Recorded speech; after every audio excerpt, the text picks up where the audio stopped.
the right button to click. Welcome, everybody, to our Success Mastermind Fun Friday. John Lavenia here with you with a Hawaiian shirt that I have in my possession while I'm traveling. I do see a few of our friends here, very well dressed as well. Thought I'd give you a little bit of reality today. No false backgrounds. I've been experimenting with a variety of false backgrounds recently, and I think I've gotten some mileage out of them, but this is what it really looks like in my layer. Good to see you, Gail, Edward, Virginia, Mark, Julia. Who else do we have here? Cyril's here. We got more people tuning in. Here comes Daisy. All right, so it is Fun Friday. So somebody's got to tell a joke or show me their dog or cat or something. Who has got something to share with us today as we get this whole already extremely busy day kicked off?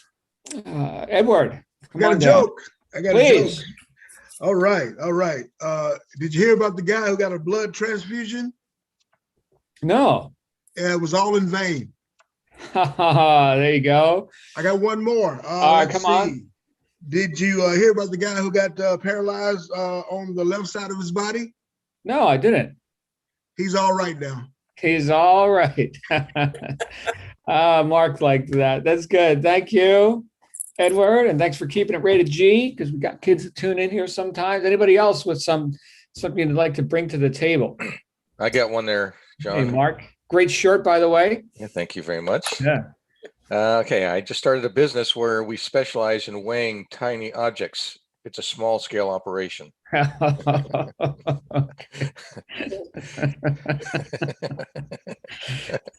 simple, but it's a business I joke, can picture it. I can picture it. Here you are with your little scale. Yeah. Well, everyone who's here as a member here in the Mastermind, we have like orientation when you first log into your member site. Welcome. Here's the purpose of the group, and then there's a page in there about how to use Zoom, because I don't want to assume we actually have Amish people and stuff. So here is in fact, I started the article with this is not the most thrilling or inspirational topic, but it's one that I'm going to discuss anyway. Personally, I'd rather discuss gravity or the weight of a common ant or something like that. And there's even a link to an article down at the bottom. If you read through the whole thing, you'll see there's a little ant at the bottom. If you click on the ant, you can actually go read a lengthy dissertation on the weight of ants, various ants and their relative weight. Who else? Who else has to come out here? I do. And Daisy. I have a joke. Amazing. Oh, yeah. How do you find Will Smith in the snow?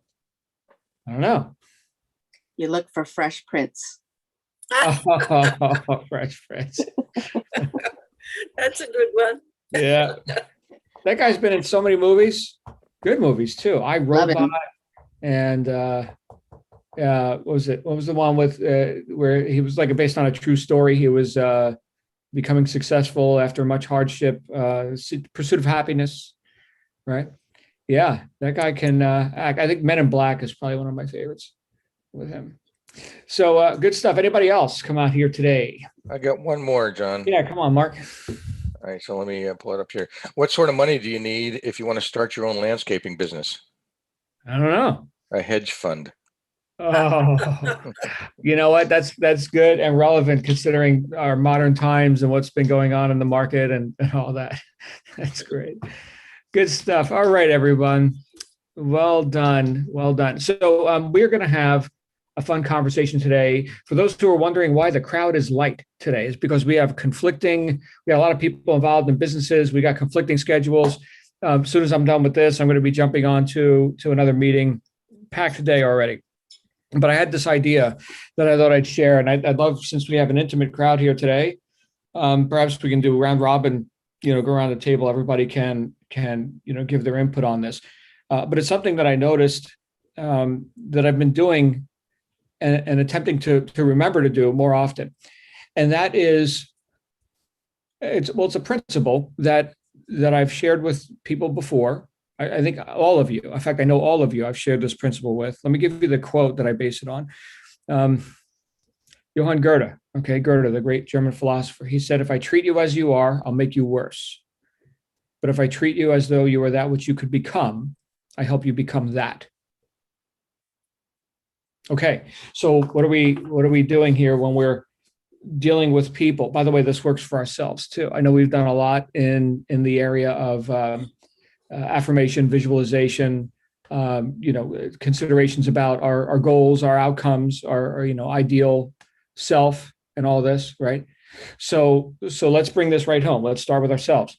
How do we treat ourselves, or how do we confront ourselves? How do we experience ourselves? How do we occur in our own lives? Now, it's really easy. In fact, it requires no effort whatsoever to think, well, little old me. Maybe that's why I thought Mark's joke was so funny, that, it's a small scale business, right? So looking at things on a small scale, thinking small, being well, it's just me, or identifying with or as just my body, right? And this is the boundary of where I am right here. And, arguably I'm more intelligent than, the lions and tigers and bears and, the earthworms and, the creatures of the universe. And that's arguable still, but that's it. It's just me. And to experience myself as that requires no thought, no effort. It's almost like being in a hypnotic state.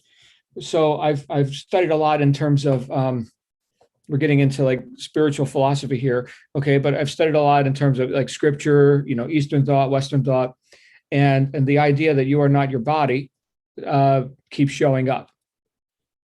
Okay. So a lot of people agree on that. You don't have to be a theologian to have, to have some thoughts about that, or have, the long beard and sitting up in the ivory tower, not actually participating in life, but, go ahead and write what you think. And now you're a philosopher or something. This is something that we can all relate to in one way or another, is that, and there have been times where you've experienced, maybe in a flash of insight, a spiritual awakening, something you've experienced, waking up from that hallucination, that hypnotic trance. So I've heard people argue that, rather than going to a hypnotist, we need a non-hypnotist to unhypnotize us, because we've been walking around in this trance this whole time thinking we're so damn small and barely effective, and whatever story we have about ourselves, treating ourselves in a way that we probably wouldn't want other people to treat us. We can easily be our own worst critic. So is this real for everyone so far?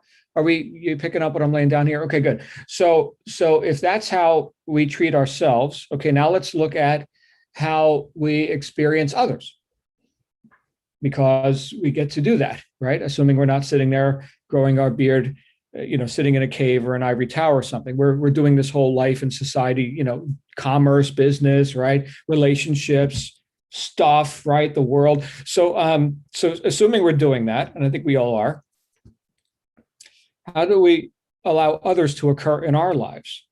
Go back to the Goethe quote. If I treat you as you are, well, I'll make you worse. If I treat you as though you were that which you could become, I help you become that.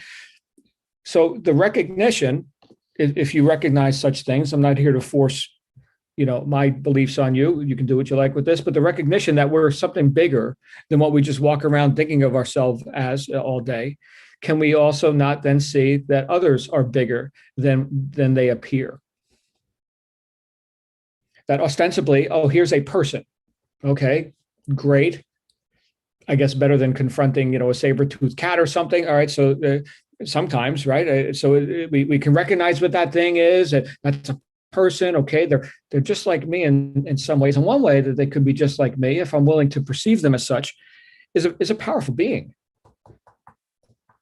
This person, this is to be celebrated. I get to look. This is one of the things that I do every day.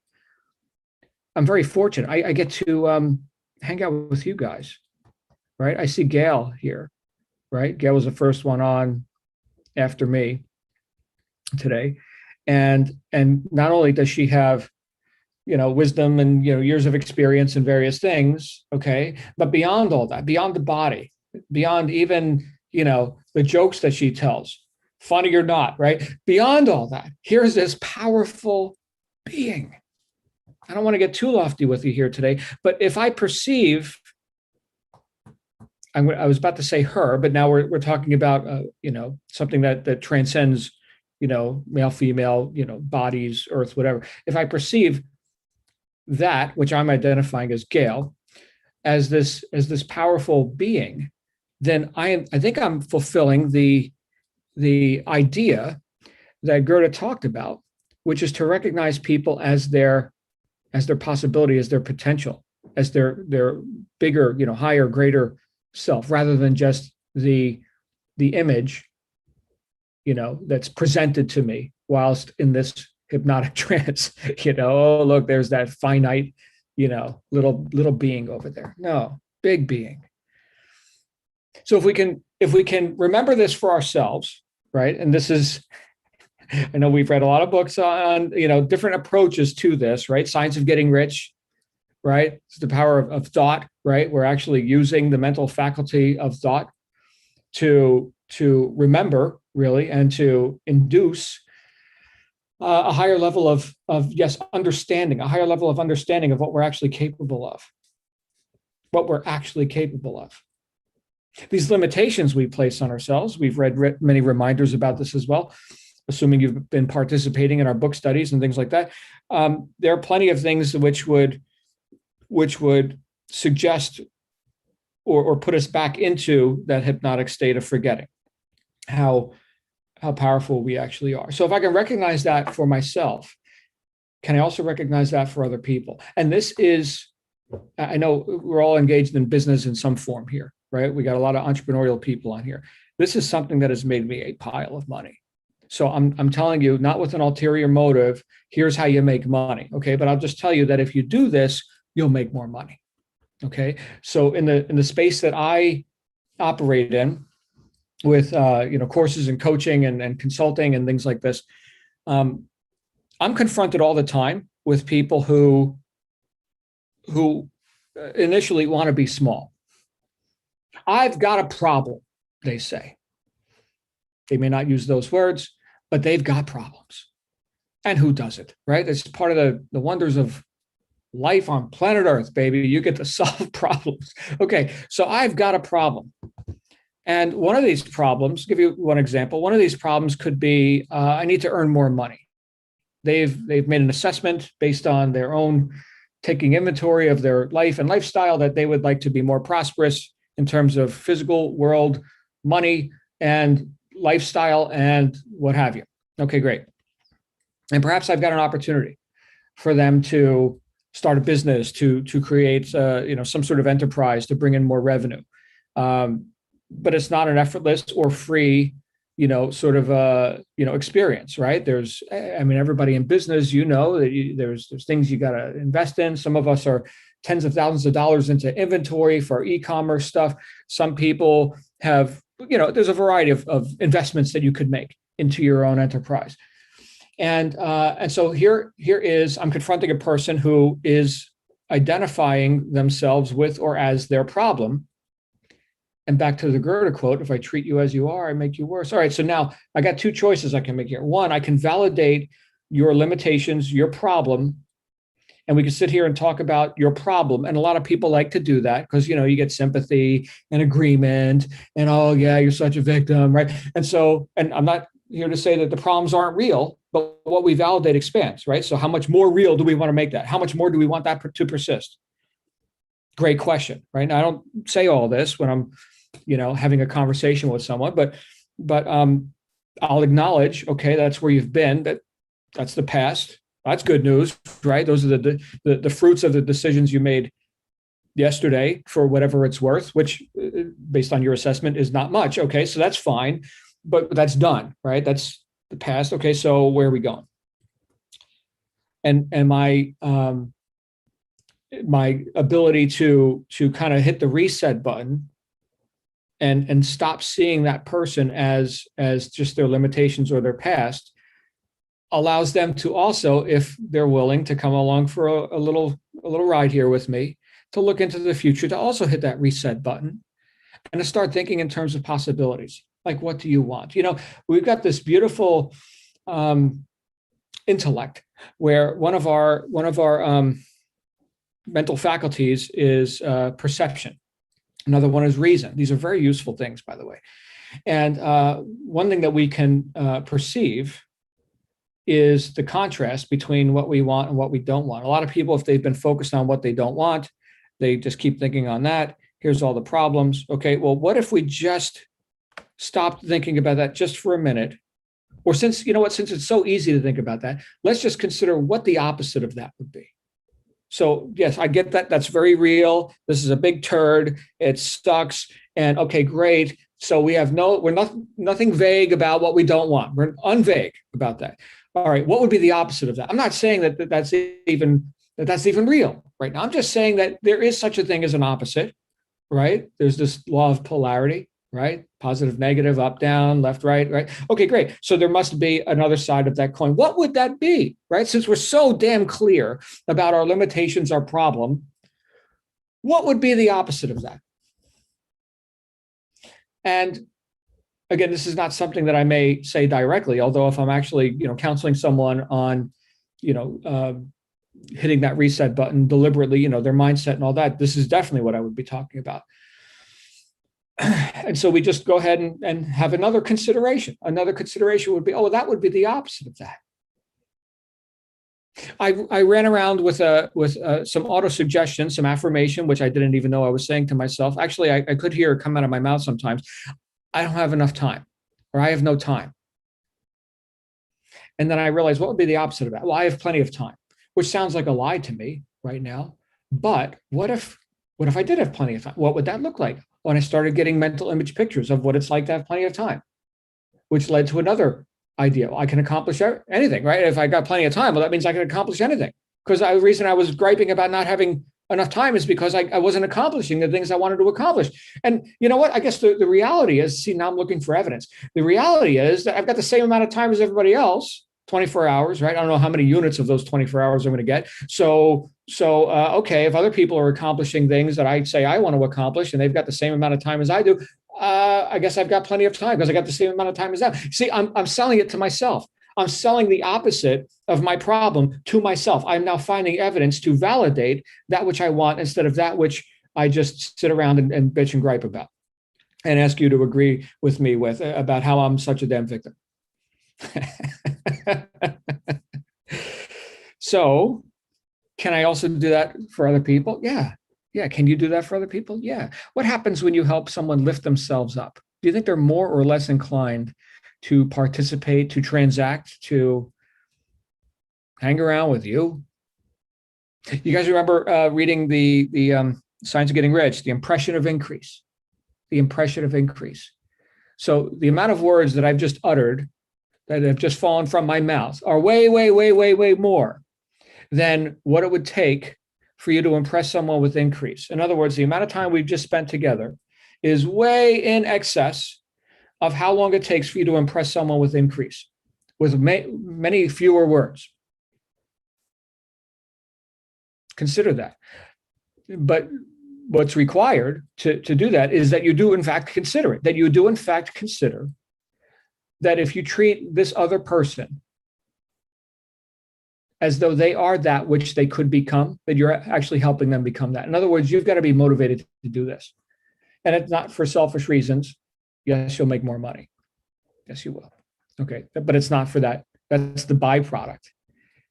That's the fruit pressed down and running over, right? You planted the seeds and then, up came the harvest and you didn't even expect, hey, we need some more bushels over here. Anytime you can help others raise their emotional state, you bring them closer to you. They want to, there's a higher level of affinity. There's a higher willingness and enthusiasm to participate. They want to be around you. Can we do this? Of course we can.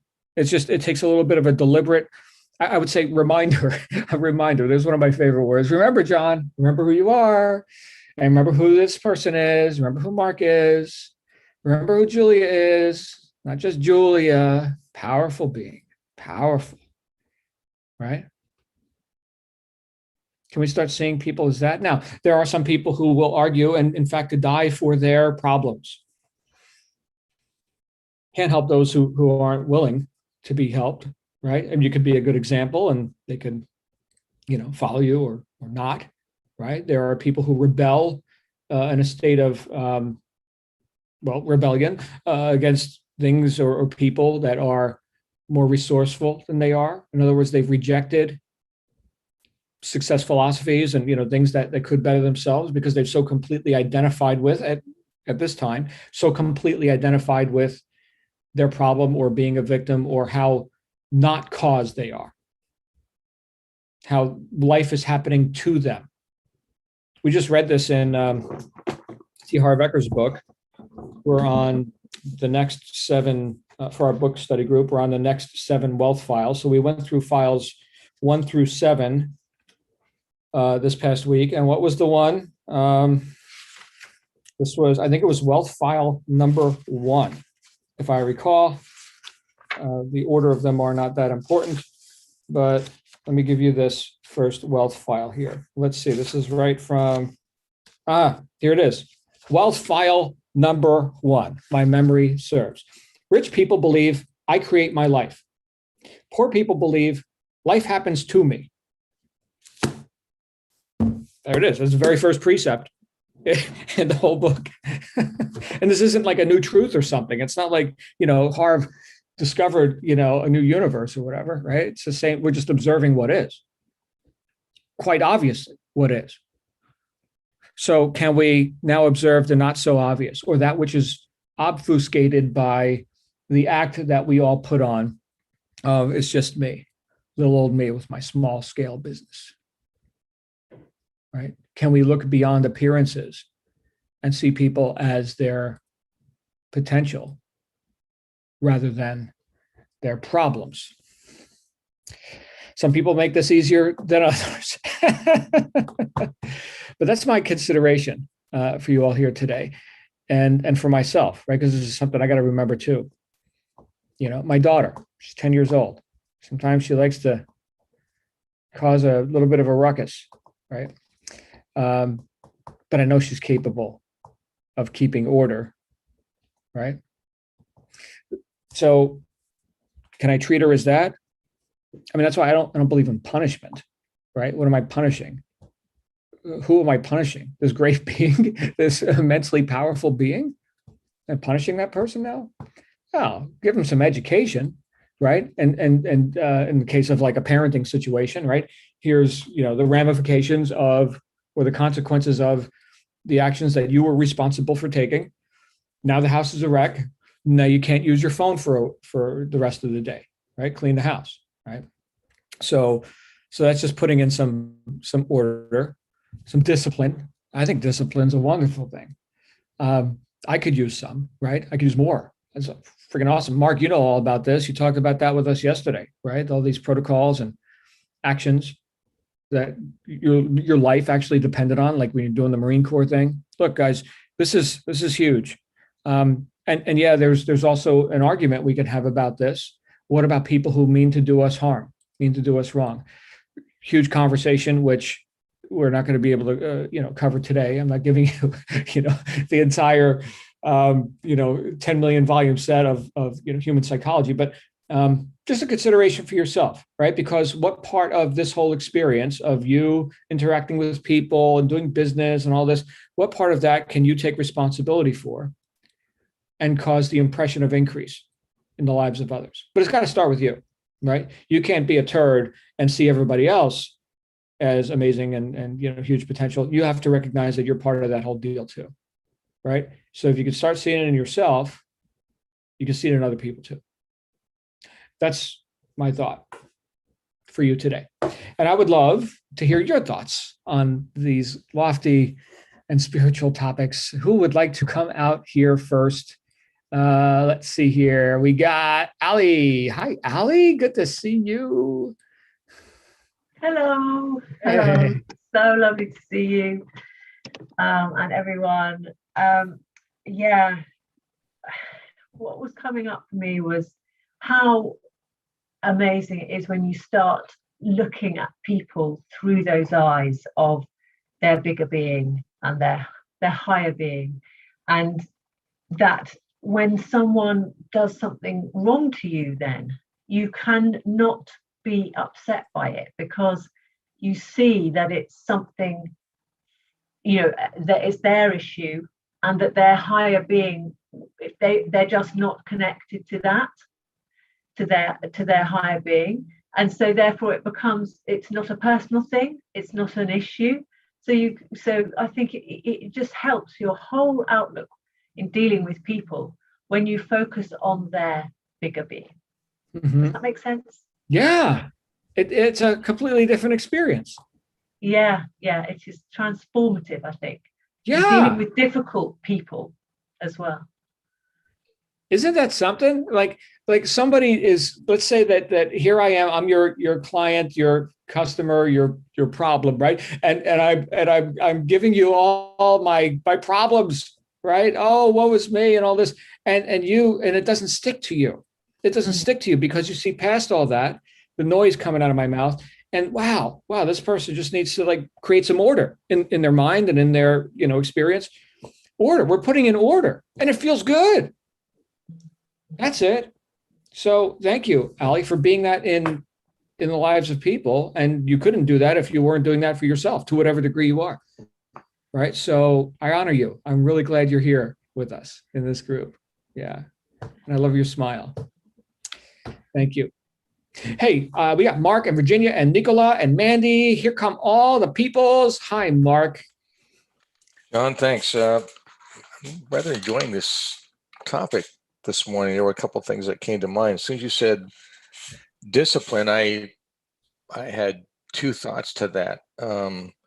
It's great to have discipline, but I think also one can go too far with discipline, sort of not seeing the forest through the trees, or not knowing when to basically, cut bait, when to feed the stallions, when is that transition? When does that period come when a decision has to be made, whether or not actually one's discipline is getting in the way of their creativity or their willingness to step out of their comfort zone. I mean, look, I don't think you just mentioned it. I mean, with all those years behind me, if you think it's a cakewalk in a couple of days to just convert to something else after 30 to 40 years of that sort of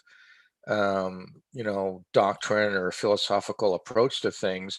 I mean, it served me well. There are certainly purposes and reasons and environments where it's absolutely necessary, but it does not mean that it can get in the way. I've been in this thing for this last year, and I kind of call it, and this isn't a damaging admission. This is just an admission. I call this in my life period, transition training. This is a period of time over this last year that I've had to deal with some things internally that, and I'm not whining here. It's just, it's a reality check. There are things that have gotten in my way. You mentioned it when you first started talking about this. We're kind of our own worst enemies. I am, and that is a damaging admission, and maybe everybody else feels it too. So maybe not so much, but I certainly feel that, and it is at times a struggle to release some of those things that that were useful in one point of my life, but are kind of barriers or impediments to some things I am attempting to work through now. And again, as I discussed briefly yesterday, and you had commented on too, this whole move from that environment to commercial or private enterprise, it's not a cakewalk. Boy, have I had to have my eyes opened on hundreds and hundreds of occasions. I can't even name it. It's just like it's an everyday new learning experience. This whole thing with this herd immunity, what's the purpose of the herd? Is to keep people in a herd. I was one of those people. Hey, let's all stay in that little track. We don't want to get outside of our comfort zone. But if you don't get outside of one's comfort zone, then how are you ever going to make change? It's sort of like that, the 12-step program. If one isn't willing to admit that there are issues and to move through them and to address them and account for them, and change and go to them, go to something else, how do you ever move from them? You just sit there in your own little hole and just, I'm just, oh, I like this, and I just want to, self-flagellate on myself and do nothing and just keep beating on myself, just keep beating myself with my sword and think that, this is my punishment, this is what I have to go through, so it's been quite an experience, and I just keep coming back to this environment and the people that are here and all this experience and wisdom, and looking that I am blessed, I am grateful. And I have my valleys, and I move out of those.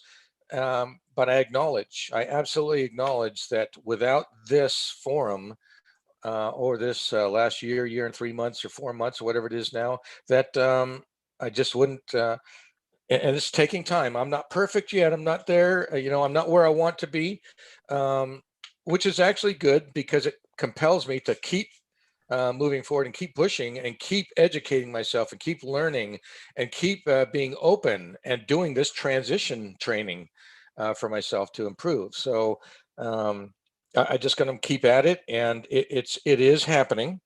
It's slow but sure. It's as our mascot in the Marine Corps, the tenacious bulldog. I approach this with tenacity. It may not be happening at the speed of light. People going like, is Mark really changing? Is he? Yes, I am really changing, but it takes some time. And some of those things that I deal with are deep seated, and they just need, and I'm moving through those, and I'm getting there. So I'm making great progress, and I'm very happy. Actually, I may not come out and be jovial with all things all the time every day, but I am. I'm happy that I'm in this direction, and I'm excited that I'm still in this group, and the opportunities that are opening up for me. This is all coming to pass. This is all reality beginning to happen as it has been, expanded upon and discussed in this environment over all these months. So thanks again, man. And I'm just I thank everybody here for those that I can talk with and interact with. So thank you all. Thank you, Mark. All right. No self-flagellation in this group. Oh man, the visuals. Virginia, what do you think? Let's get you out here. Then we got Nicola and Mandy as well. Hey, Virginia. Okay. All right. Super. So I started this in the car and had to leave, and now I'm at my desk. So here's my cat. All right. Hey. And keep him off my desk. And John, I'm very disappointed to see your background. I really liked the big penthouse view with the river below, and it was so real. I actually thought you were in that penthouse suite or something. That one, yes. There you go. Like, just look for at you. them hanging out there. I'm trying to figure out where you are based on the river, and then there's an ocean and an intercoastal. Oh, they're not too far. Maybe there's some mountains in the background. I don't know. But yeah, I really thought you guys were there. Okay, so you guys called. And I wanted to say that in transitioning, oh, by the way, I just got my hair cut. What do you guys think? Good? You look wonderful. Yeah. You do look wonderful. I'm going to have to like take a picture or something. Yeah. Anyway, because this will be as good as it gets. The day you come from the hair salon, that's as good as it gets. Right? We all can relate to that. Right. It's not going to look like this again. I have that problem all the time. Right. I have been following Joyce Meyer, who is a worldwide evangelist. Oh my gosh, she's 77 or 78 years old now. I've been following her since she only had 50 people in a room and just a radio show. And we call her Mama Joyce. She just gives very down-to-earth truck driver type, information. So she's now just written a book that's helping me immensely. It's called How to Age Without Getting Old. So it's talking about having, coming to realizations that we can't always do what we've always done. We have to slow down a little bit and maybe take things a little bit easier. There was Henry Cloud, I think, I'm not even sure who he is, but quoted, only a fool thinks he can always do what he's always done. So this has helped me to realize that I don't have to run as fast as everybody else in the group. You know, I turned 67 this year. I feel that I don't exercise, so I don't have that strength. I really, every day I go to bed and go, okay, another day when you didn't exercise, but that's on my to-do list to get moving more, to get more strength. But it's helping because I feel like, okay, if I get tired in the afternoon and I need a nap, thank you, Gail. I stripped all the color out of my hair a few years ago so people would stop thinking I was so young. I'm like, you know, I'm old, darn it, don't expect so much from me. Yeah, when I was like 63, they thought I was 45. It's Mediterranean genes. I don't know. I'm blessed with that. Virginia, But- just for real, like for real, like everyone would lose that bet if they had to guess your age. Like everyone. Yeah. Thank you. Thank You're you so for youthful. it's a good myth. Yeah. And when I lose weight and it goes out of my cheeks, then you're going to see the wrinkles set in. Okay. But for now, the puffy cheeks make the wrinkles disappear. Mark likes that one. So, page 90. I just want to read this real quickly, and I don't want to take up everybody's a lot of their time, but because this is helping me realize that I can still continue with my race. I can still continue with my goals.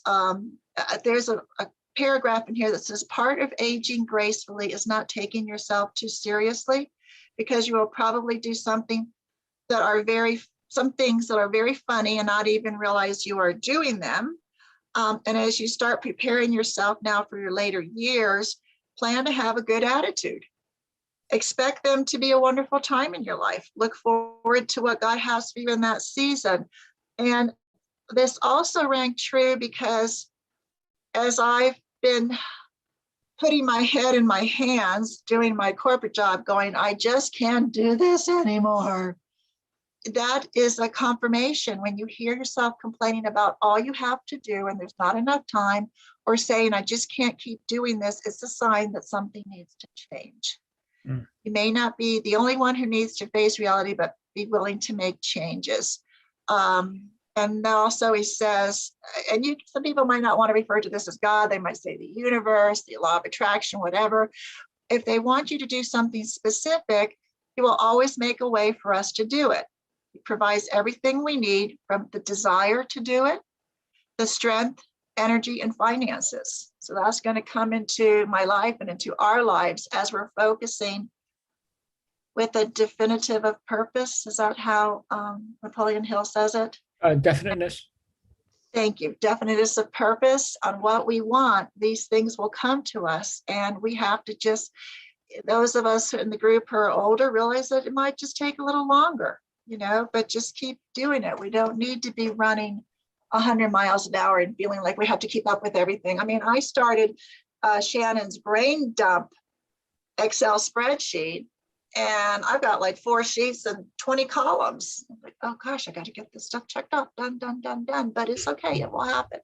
It will happen. So that's kind of, trying to focus on what we can see good in others, what we can see good in ourselves, and not take it so seriously, and then just keep going on, keep pushing through and being consistent. So that's my 2 cents for today. Thank you.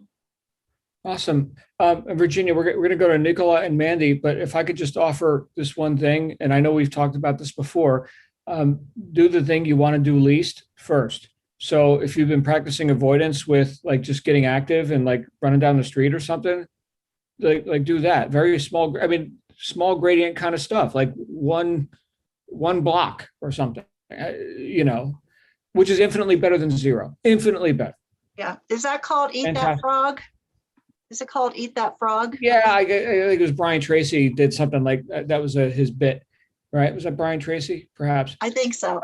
Yeah. Do the thing, Yeah. the worst thing on your list first and get it out of the way. Yeah. Well, I remember Zig Ziglar said that in a lecture too. To get that thing off your calendar, get it done. But the idea that you've got so much to confront, right? There's such a huge mountain here, and that you made a comment that because you're older in your assessment that it could take you longer. I'm thinking it could be the exact opposite. I'm thinking because, you've got considerations about, oldness or something, that maybe we take less time. Maybe we just knock a bunch of stuff off of that thing right now, imperfect and done, right? But I've got less time to screw around, right? I'm going to be 67, which again is a shocker to everyone here. I thought I knew already you. there. Right. You're already there. Okay, great. Oh my goodness.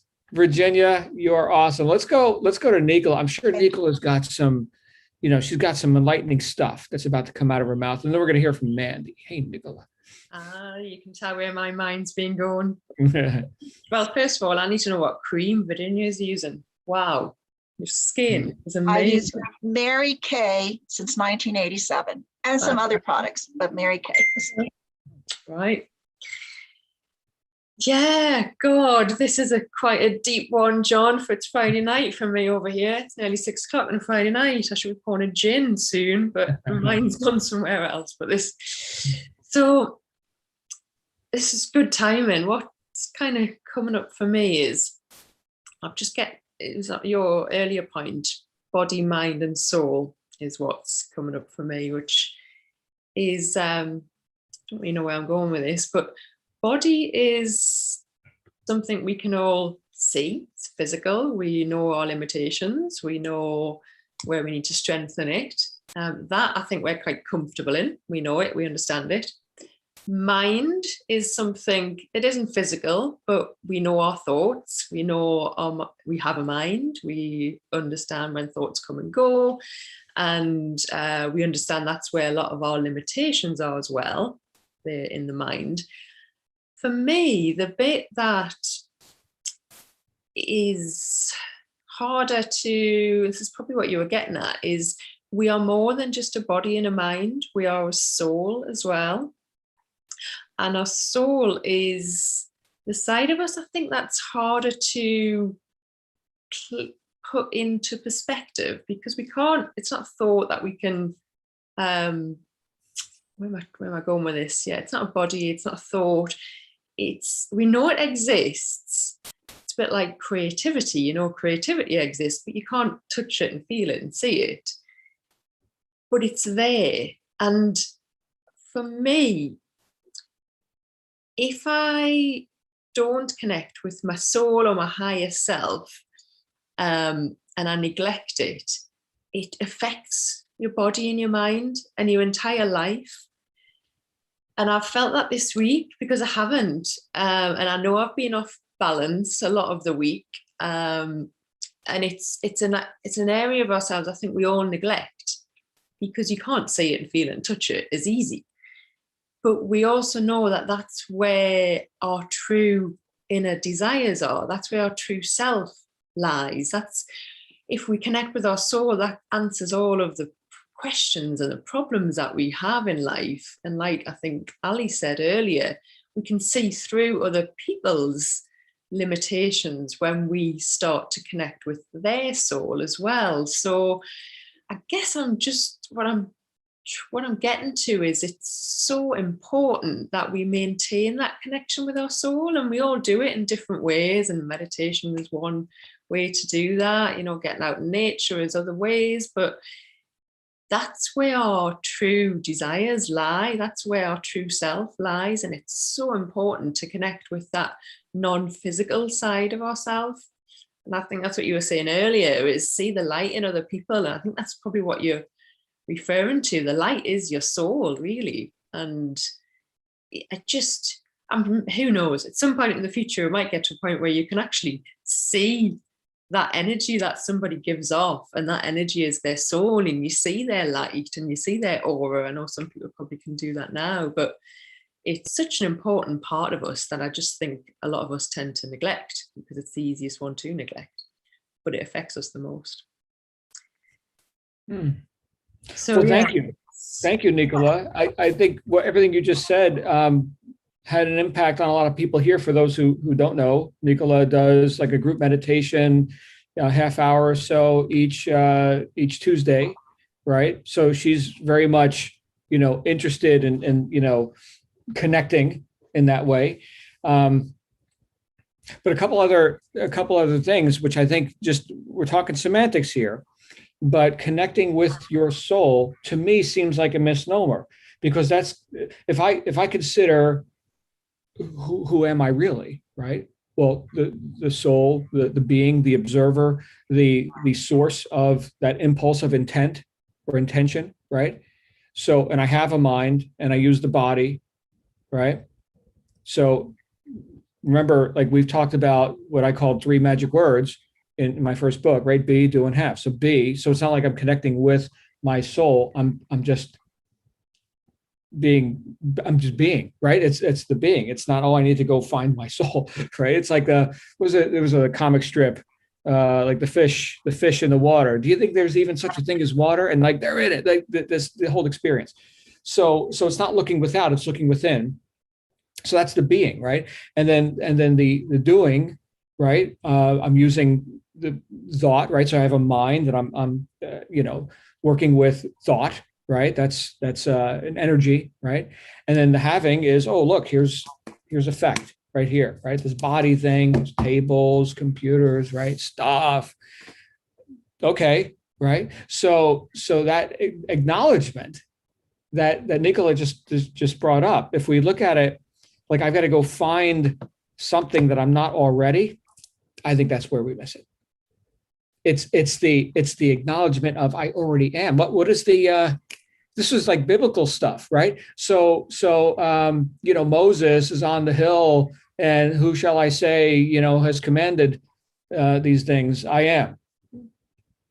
That's it. I am. Okay. Now I know. Or like when Gautama Buddha was asked, who are you? He said, I am awake. So where Nicola, I think, really hit a chord with me, it was where she was talking about, not perceiving necessarily things that we could physically perceive. And yes, there's like the aura things where you can kind of, cameras and electronics and stuff like that.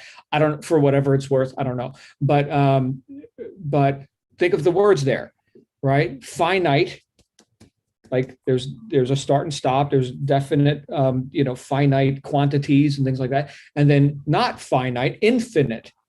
That's who we are. Not finite, infinite. Therefore, anything I can tell you about this thing, right? So Nicola was talking about, explaining, and like creativity, right? It's like it's not quite, well, what is that, right? Okay, so as soon as I start explaining it to you, I'm not telling you the truth, because the truth is prior to my thoughts about it. And so it's almost like an inconceivable. You just got to be it. Just be it. Right. And then recognize it in others to the best of your ability. Right. There's some pretty profound examples of that throughout history. This Jesus guy, right? My goodness.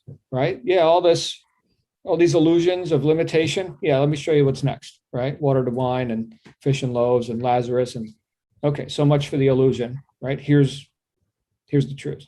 Right. Which now we are getting, this isn't a religious conversation. Okay.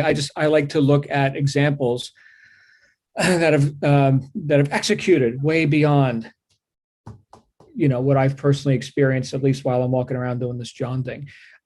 We got to get Mandy out here. We're already 48 minutes in. Nicola, thank you for your input. Did you have anything else, Nicola? You still got a hot mic. Anything else you want to say? And I'm going to bring No. Okay, well, you're awesome. Thank you for being here with us, Nicola. Mandy, your thoughts? Hi, John.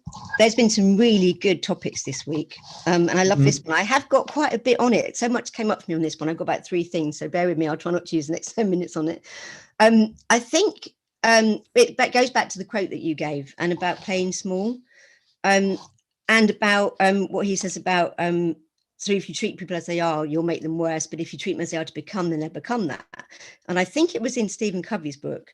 And one of the examples he had, because I think this is so important where children are concerned.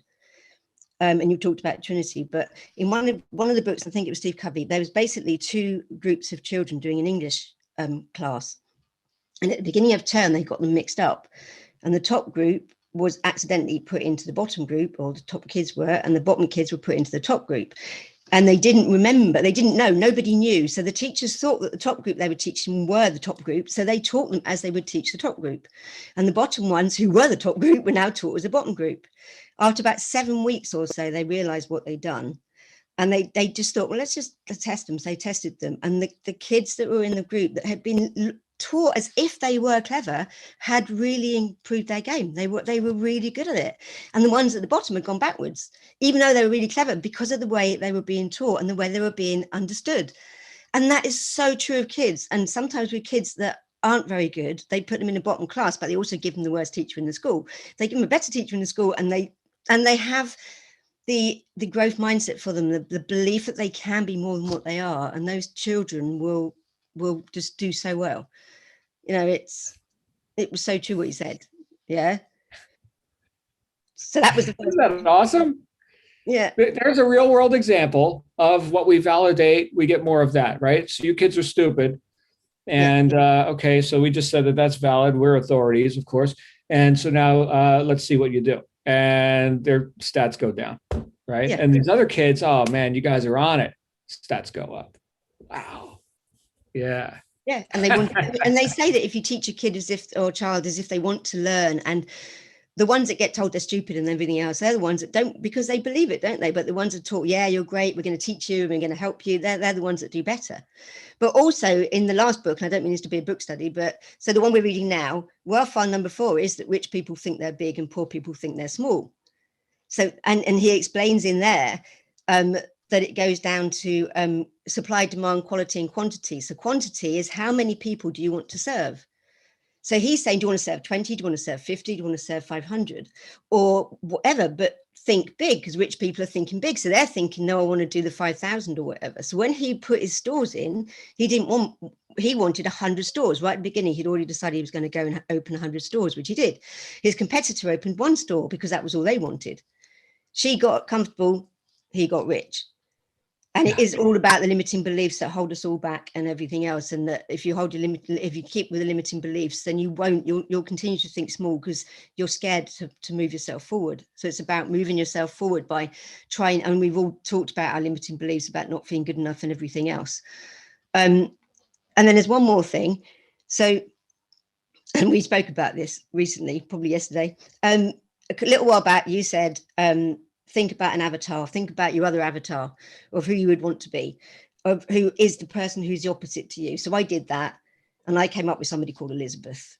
So I thought, okay, so if I was to say the person I want to be, she's confident, she's organized, she's proactive, she's always on time, and she's not limited by her beliefs.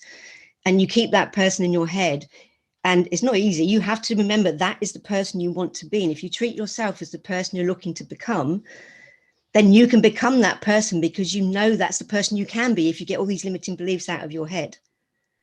And so that's how you can help yourself, by trying to come up with the person that you know you could be. Don't allow yourself to think about where you are now. And then there's one last thing, which you may have read this week, I don't know, but it's the bit in the Millionaire Mind by Marianne Williamson. And she puts it this way. She's got, you are a child of God. Your playing small does not serve the world. There is nothing enlightened about shrinking so that other people won't feel insecure around you. We are all meant to shine as children do. We were born to make manifest the glory of God that is within us. It is not just in some of us, it is in everyone.